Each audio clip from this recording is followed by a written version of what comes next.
How to change captions language. Cómo cambiar el idioma de los subtítulos. Clicks the settings icon. Haga clic en el icono de configuración. Click captions. Haga clic en subtítulos. Click on auto translate.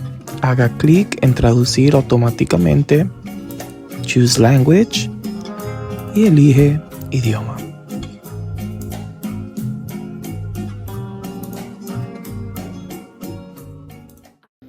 So, my name is Dalia Hernandez Medina. I am the Executive Director of Casa Freehold. Casa Freehold is 4 Jackson Street, Freehold, New Jersey. And we've been around for over 20 years. 20 years ago, Freehold didn't want the day laborers at the muster zone. They shut it down, and they were giving sanctions to the jornaleros. So Rita, our founder, stepped in with the day laborers, and they had a case where ACLU was involved, Pearl Def was involved, and the day laborers won. So to this day, the day laborers are still at the VS, they call it, the muster zone of Freehold, and still getting work. And Casa Freehold works with NDLON, the National Day Labor Organization, and we also now, 20 years later, work with NDWA, the National Domestic Worker Alliance. The domestic worker last year's won their bill. Governor Murphy signed the bill on January 12th, 2024, and the law went into effect July 1st, 2024. So domestic workers now have rights just like any other employee in the state of New Jersey. We are the 11th state to pass the bill. So the domestic workers, we have a lot in Freehold. They do not work in Freehold. They travel. If they don't drive, they travel by bus to Lakewood. So with them, it's a lot of wage theft, even with the day laborers, wage theft. We see a lot of cases where it's sad that people still say, "I don't have to pay you, even though you worked." So the day laborers get a Casa Freehold card. They put their name on it. They know to take a picture of the person they're getting hired from. They know to take a picture of the license plate and take a picture of the house where they're working at that day. So this way, if we ever have to do a claim with the Department of Labor, they can they have proof, evidence that they work for this person. Because we've had cases where we've even spoken to the employer before we do the claim, and they'll say, "Okay, we'll pay them," never show up, and then we send the claim, and the investigator will call Casa Freehold like, "We spoke to this person, and they say they never worked for us." So, las trabajadoras se unen una vez al mes, el primer sábado del mes, y nos organizamos ahorita por Zoom por el frío, pero vamos a Casa Freehold el sábado y nos sentamos a hablar, discutir, igual aprender, porque también hacemos talleres, discutir las diferentes cosas que les están molestando a ellas. El año pasado, una de las quejas muy grandes fue que New Jersey Transit les quitó una parada.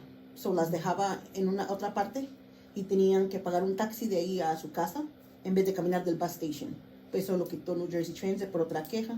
So hicimos una carta al senador, ¿qué podemos hacer? Igual les enseñamos cómo organizar. Escogemos líderes de ahí para que también se vayan con nosotros a Trenton, porque muchas veces estamos con los asambleístas, con los senadores que se han hecho amigos de nosotros porque sí apoyan el bill y sí apoyan a las trabajadoras. Después de las elecciones, hicimos comités de defensa del barrio, comités de las otras o comités de trabajadoras del hogar, para que sepan lo que tienen que hacer. Como les digo, esta noche igual tenemos el taller de conocer sus derechos. Muchas personas ahorita tienen miedo y por eso vienen a Casa Freehold a pedir no ayuda, sino que un asesoramiento. Nosotros decimos, no somos licenciados, no somos abogados, pero les podemos dar lo que nosotros sabemos. La información, sí, por lo menos. Porque muchas veces las personas se basan a lo que les dicen en la calle. So street law is not the law, Pero escuchan una cosita y todo van, como un teléfono. Un obstáculo grande, yo digo, cuando yo empecé hace 3 años en Casa Freehold, era cuando alguien venía a pedir ayuda para alojamiento, for housing. y llamaba yo al 211, otros lugares que el TCA, y cuando escuchaban que no habían social, me tiraban el teléfono. So me ponía a llorar, me iba, y les cuento la verdad, yo me ponía a llorar porque digo, ¿cómo voy a apoyar a una familia? Los voy a dejar en la calle en un calor y no hay donde mandarlos o quien los ayude. Necesitamos más personas para educarlos, más talleres para educar no solo a la comunidad que nosotros servimos, pero abrirle los ojos a las personas que no entienden de la comunidad de nosotros. No tenemos suficientes fondos porque, número uno, la renta de nosotros es caro. Este año se nos vence, se nos acaba el lease, expira, y estamos buscando un lugar nuevo. Hemos estado hablando con muchas iglesias porque por el miedo que tienen las personas, sentimos que estamos bien aliarnos con una iglesia que nos apoye hasta que todo esté bien o que la situación cambie. Pero estamos trabajando ahorita con Make the Road y otra coalición para pasar la ley de Job Bridge para personas que no pueden pedir ayuda de desempleo. En eso esta vez es nuestra nueva campaña. Job Bridge empezó, lo pusieron, they launched it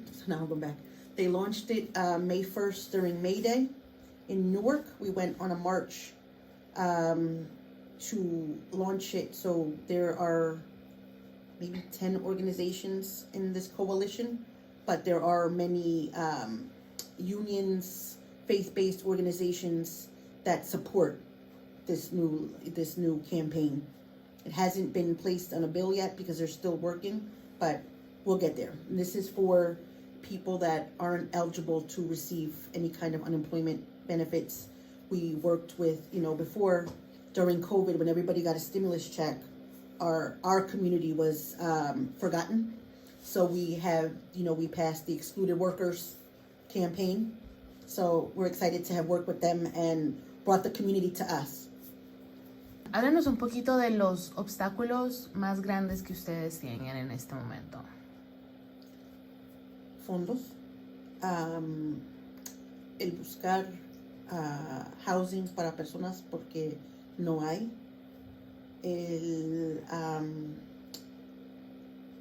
los donadores. So ahorita me imagino que porque estamos en el mes de enero, apoyo para el pantry. El pantry es de pura donación.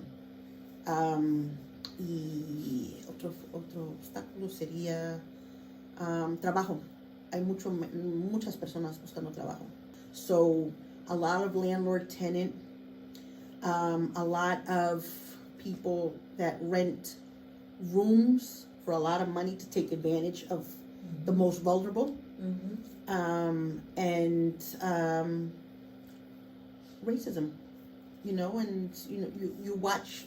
So now you get on these Facebook pages to keep, an alert what's going on in the communities, and you see, yo no les rento. Si son peruanos, yo no les rento. Si son esto, yo no les rento. Pero igual tenemos casas que tienen 30 o 40 personas en la casa. Y el de DCA, yo le hablé, tuvimos una junta con DCA hace 2 años. Y él me dice, no es cierto. Le digo, no le voy a mentir porque no tengo por qué mentirle. Esto es cierto porque yo tengo esto pasa todos los días. Usted nunca sabe quién va a entrar a las puertas de Casa Freehold. Nos metemos a campañas donde sabemos que nos va a ayudar a la comunidad. No a nosotros, a la comunidad. Es nuestro deber apoyar como podamos.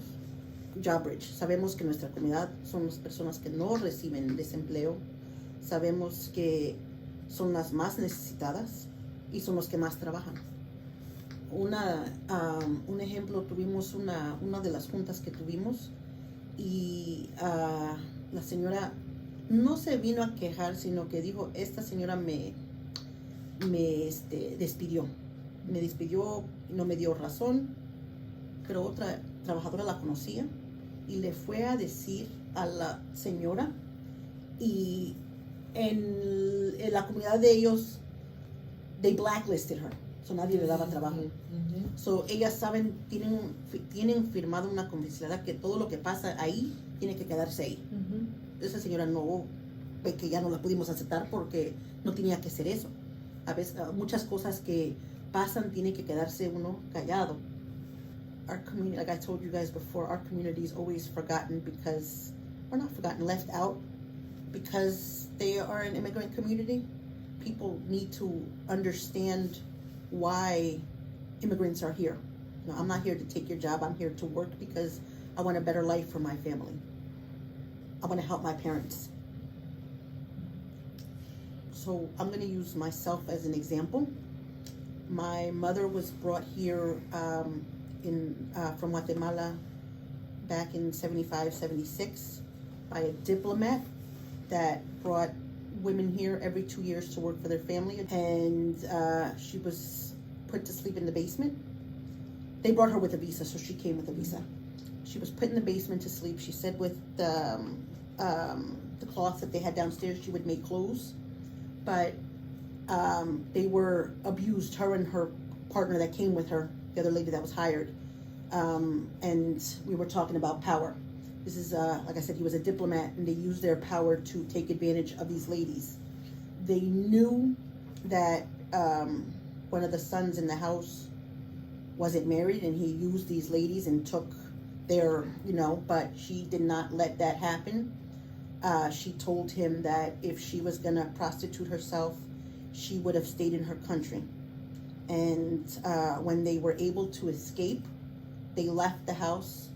Of course, she lost everything because they were, their documents were taken away from them.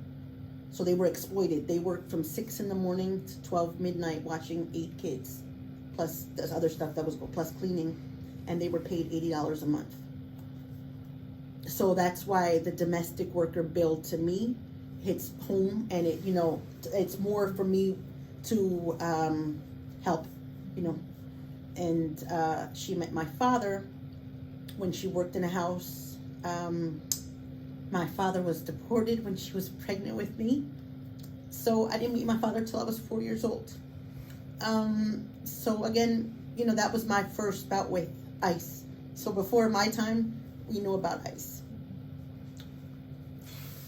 To me, I do my job with love because the immigrant community is the most vulnerable and then the ones being most attacked. Right now, you think elections sort of, when they stopped, the political background, which I can't stand, but I do a lot of, is, you're Republican or Democrat. It shouldn't matter who you are and what you believe in, but you see more hate now than you ever have. And they're the ones that are most hurt, and it's not fair. So we want to help them achieve and grow. So I'm working with a mom who her husband was deported 2.5, 3 years ago. She's left with 2 children, and she calls me one day. The sheriffs were at our house, and she's like, they're looking for Jesus, they're looking for Jesus. Her little one, she had taken her oldest daughter, who's now 9, to the doctor. She was sick and left her little one with a friend of hers. The friend didn't speak Spanish or English. She spoke a dialecto. And the little girl knew. She started taking pictures. She was 4 years old, taking pictures in the window of the sheriffs. Taking pictures, and 4 years old. And their fear of police and ICE. But I work with the Freehold Borough, and I always talk, and I ask them, listen, a rumor's going around that ICE is here. No, Dolly, that's not true. And I try to work with them, like, listen, can you come to the office and speak to, if we had a workshop, speak to the family so they know they don't have to be afraid to talk to you, because people coming back from their countries are afraid of the police, right. So coming here, that people think that they're the same. Don't exclude the immigrant community. Just, it's just make sure you understand, talk to somebody. You want to meet somebody, I'll introduce you to somebody that's willing to speak to you.